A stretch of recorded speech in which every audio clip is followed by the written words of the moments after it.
Prime Minister Narendra Modi's new government has taken charge with a huge mandate. The general elections of 2019 was the focus of attention for the whole world. Our digital news wing, Prasar Bharati News Service, conducted an exclusive interview with media researcher and political analyst Professor Vamsee Juluri regarding the overwhelming mandate of the people of India, the re-election of Prime Minister Narendra Modi, and how the international media portrayed the country's political discourse in these elections. Let's listen in.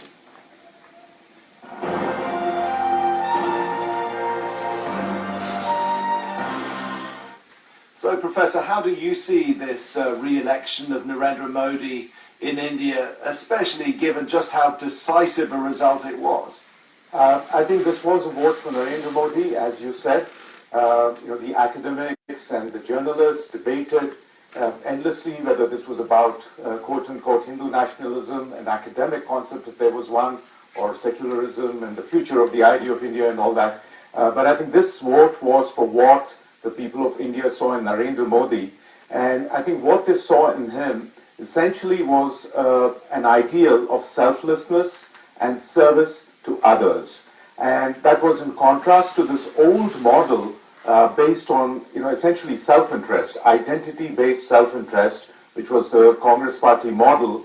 And, I think the only way to understand what people see in Narendra Modi is through this very indigenous concept called dharma, which does not mean religion or faith in the Western sense. It just means a sense of doing the right thing. And I think the sense of self that Narendra Modi brought with him was beyond the sort of narrow identity calculations that marked Indian politics up to now. So he was bringing in, I think, a broader sense of selfhood, whether it's people thinking of the vote as being a social good or a national good or a civilizational good, and none of them contradicting each other. So I think it's a vote for what people saw in him. And did the international media in particular call this election wrong in advance? Yeah. Oh, yes, and that's an understatement.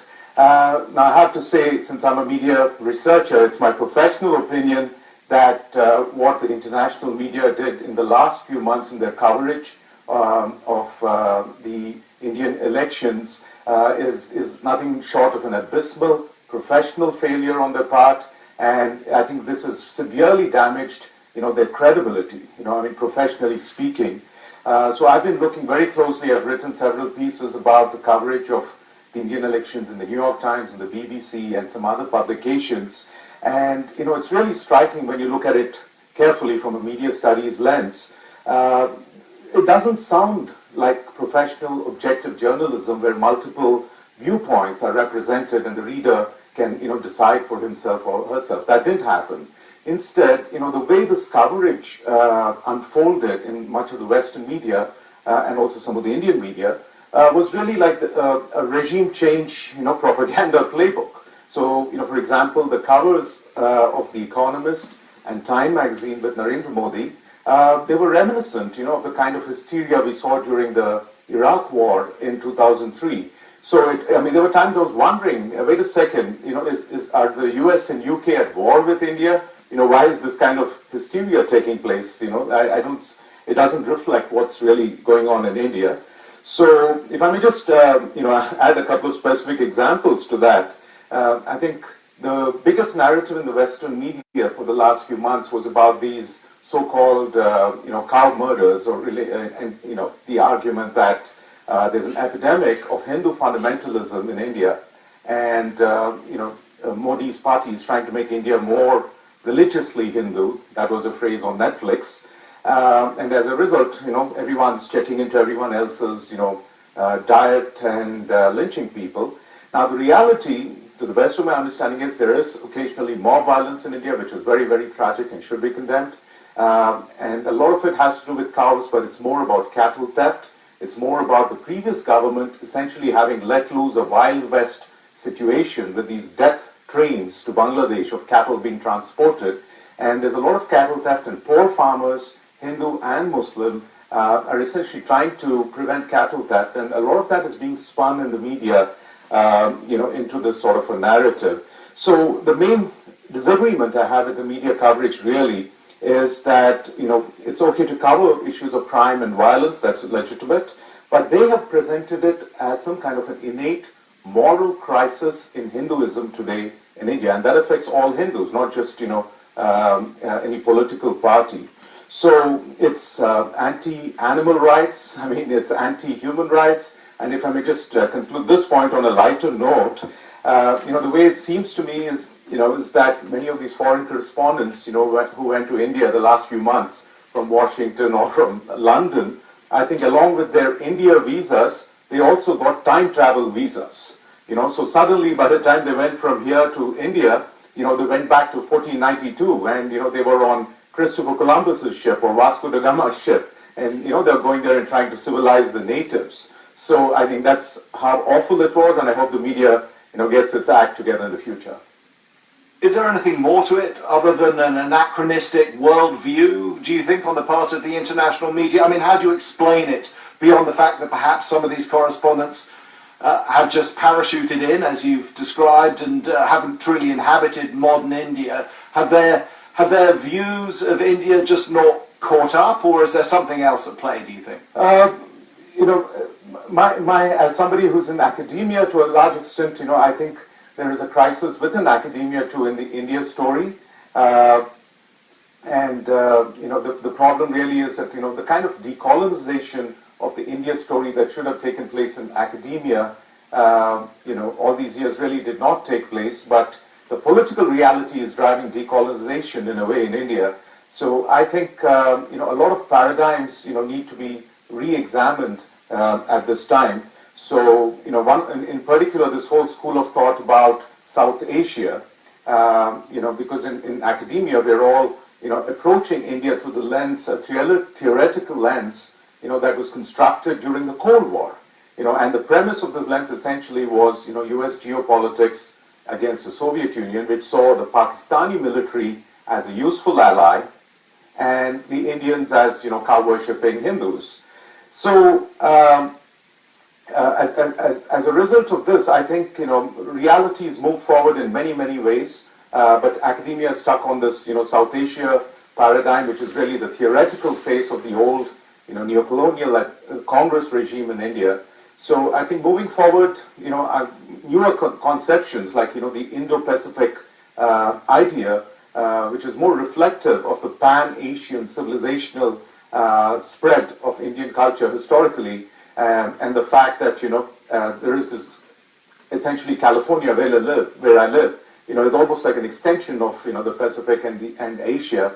All these newer conceptions, I think, need to inform reporters as well before they parachute in.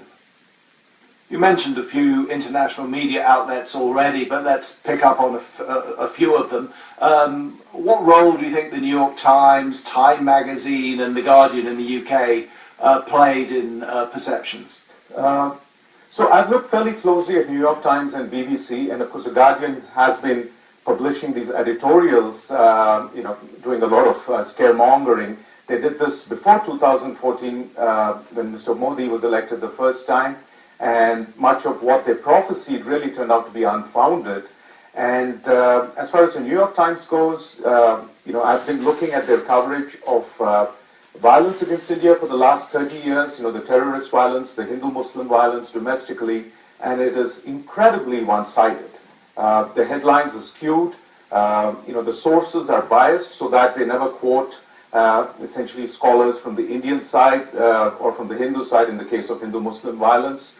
And most recently in February on Valentine's Day, when a militant drove in a van with explosives and killed 40 Indian troops in Kashmir, the way the New York Times presented the whole thing was almost like an issue of domestic Kashmiri suffering, whereas it was a very clear case of Hinduphobia, a militant who recorded a manifesto calling Hindus idol worshippers and polities and cow urine drinkers, and killing them for it. It was a very, very clear declaration of religious Hinduphobia. And yet the New York Times completely sanitized that. They completely erased any mention of Indian casualties and suffering in there. So this is a very systemic I think propaganda campaign that's going on. And in the case of the elections too, as you mentioned BBC, the BBC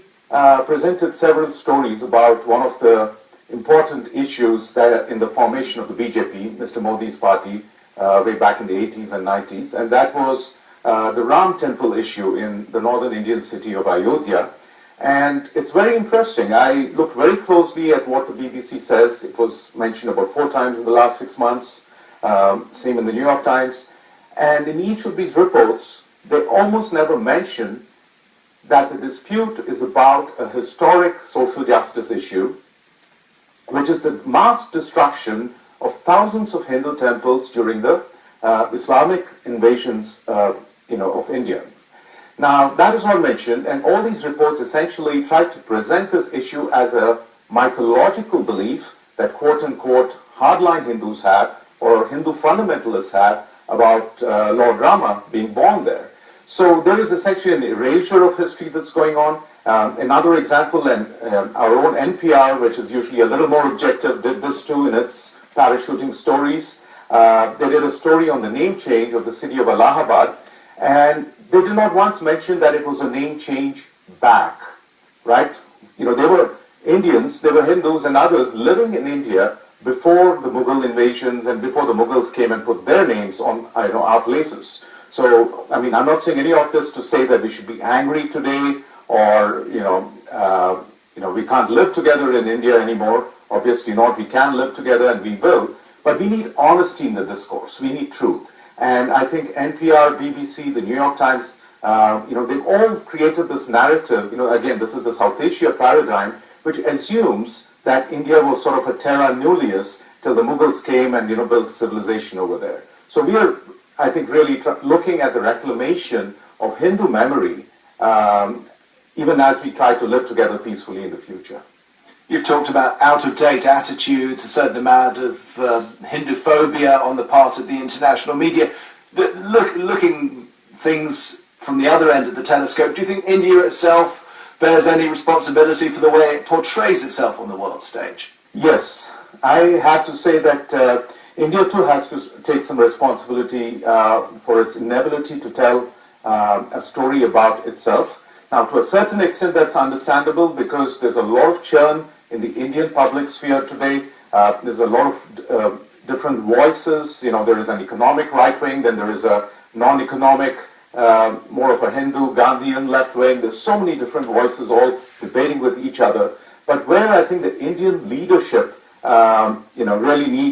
really needs to recognize that it has somewhat failed is that the last 5 years we've been hearing so much about Indian soft power, and we hear about yoga, and we hear about Bollywood. Everybody in America is doing Bollywood dancing, and everyone's doing yoga. There's Yoga Day. So yeah, India has soft power, and I find that very, very unhelpful. It's a huge exaggeration. That's not what Americans are thinking about India. I can tell you.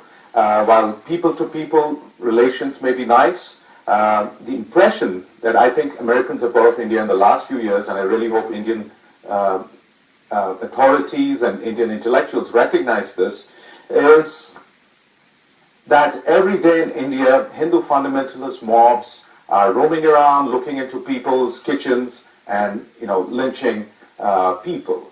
And that's because that's the only thing really that the Western media has been publishing about India. So one example, if I may share, I actually encountered somebody a month ago. This was soon after the very tragic bombings in Sri Lanka on Easter Sunday, and there was a New York Times story, supposedly an analysis of Pan-Asian nationalism or something, which began with a long paragraph about Narendra Modi and quote-unquote Hindu nationalism. And so somebody looked at that and said, well, look at these Hindu nationalists, look what they did in Sri Lanka. So there is a tremendous amount of misinformation that's going on with all the systemic media slander. And I think, the Indian government needs to get over this idea that soft power just happens magically. It needs to recognize that soft power is not just about India's image and getting more business for India. It's really about protecting the lives and well-being of Indian citizens in India and around the world. And by extension, other brown people, South Asians abroad too, because the way Hinduphobia and Islamophobia operate in the world, somebody who gets angry and, all riled up, it doesn't matter who they hate. We should be fighting the sources of hate, and I really hope, that India gets its act together on this front. Well, you talk about influence. Let's look in the US political sphere a little bit in this context. Do you think the convincing Indian election result could have any impact in America's upcoming election results? And here I mean specifically in terms of the potential influence of Hindu Americans who've really been something of a rising force here in the United States. I think many Indians would like to think so, but my pragmatic view is that I don't think Indian elections would broadly influence the US elections in any way. But perhaps, Indian Americans will pick up on the anti-establishment spirit of the vote for Modi. I mean, it's a vote against 60, 70 years of Congress party domination in India. So maybe there will be a sense of recognizing that there is an establishment here which spans across both parties. So perhaps that kind of thinking will pick up a little more in the Indian American community here. On the straight bilateral front, what do you think the election result means for relations between New Delhi and Washington? I think it means that these new realities have to be recognized politically and in academia and in the media. So again, I think the Washington worldview was influenced very deeply in the Cold War era from the 1950s to the 90s or so. And even though in terms of security and trade, and of course in terms of people-to-people relations, things have really been better than that. We do see that in media and in academia. It's really Cold War, South Asia geopolitical thinking, that's dominating. So the image I'd like to present of where I think U.S.-India mutual perceptions could go is again using the label of the Indo-Pacific. Just like we can imagine the ring of fire, all across the Pacific, right here in California and Asia. I think we can also imagine the ring of Dharma, which is, the Hindu and Buddhist temples, South India, Southeast Asia, and of course here in California. So I think if we start to see our connections, geoculturally in new ways as well, the spirit of this mandate for a new US-India beginning as well, I think that will also eventually reach into academia and media, and that is certainly my hope. Just finally, do you think that Prime Minister Modi, with some deft manoeuvring, can take advantage of this moment of particular friction in the relationship between Washington and Beijing? Is there some advantage for India there? Well, I think the biggest advantage Mr. Modi has is that he has democracy on his side, and he has a terrific mandate 2 times in a row, and the more he keeps returning to power with the popular mandate like this, the more it's clear that whoever or whatever is behind this disinformation campaign against him and against India, their credibility is in tatters. So I think even in this big three relationship of US, China and India, Mr. Modi certainly comes in with a certain kind of maybe a moral smile and spring in his step, because the people are with him. So he's going to make that speak, I believe. Professor, thank you very much for your time here on Door Darshan. Thank you.